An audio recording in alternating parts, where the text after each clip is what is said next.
केंद्र सरकार ने बुधवार को सुप्रीम कोर्ट में कहा कि वक्फ एक इस्लामिक अवधारणा है, लेकिन यह इस्लाम का अनिवार्य हिस्सा नहीं है।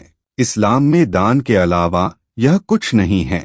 मुख्य न्यायाधीश BR गवई और न्यायमूर्ति ऑगस्टीन जॉर्ज मसीह की पीठ के समक्ष नए वक्फ कानून का बचाव करते हुए केंद्र की ओर से सॉलिसिटर जनरल तुषार मेहता ने यह भी कहा कि दान को हर धर्म में मान्यता दी गई है, पर इसे किसी भी धर्म का अनिवार्य सिद्धांत नहीं माना जा सकता।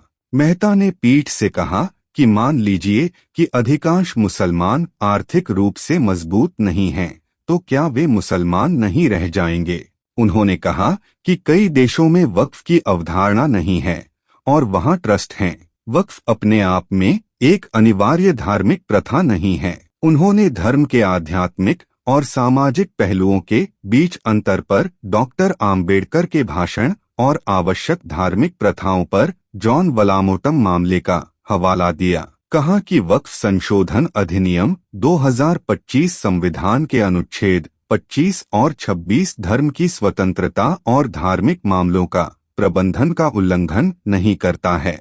मेहता ने कहा कि जब तक यह साबित नहीं हो जाता कि वक्फ इस्लाम का अनिवार्य हिस्सा है, तब तक बाकी सभी दलील तर्क सफल नहीं हो सकते। संशोधित कानून की संवैधानिकता को चुनौती देने के लिए जो लोग सुप्रीम कोर्ट में आए हैं, वे पूरे मुस्लिम समुदाय का प्रतिनिधित्व नहीं करते हैं। मेहता ने वक्फ बोर्डों में गैर मुस्लिम को शामिल किए जाने के प्रावधान का बचाव किया।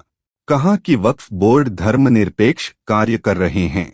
वक्फ बोर्ड संपत्तियों का प्रबंधन, रजिस्टर रखरखाव और खातों की ऑडिटिंग करता है, जो कि पूरी तरह से धर्मनिरपेक्ष है। सॉलिसिटर जनरल ने पीठ को बताया कि नया वक्फ कानून बनाने से पहले 96 बार संयुक्त संसदीय समिति की बैठकें हुईं। उनमें 97 लाख लोगों का प्रतिनिधित्व शामिल था। कहा कि सरकार ने कानून में संशोधन के जरिए करीब 100 साल पुरानी यानी 1923 से चली आ रही समस्याओं को खत्म करने की कोशिश की है। यह नहीं कह सकते कि संशोधन आनन फानन में किया गया।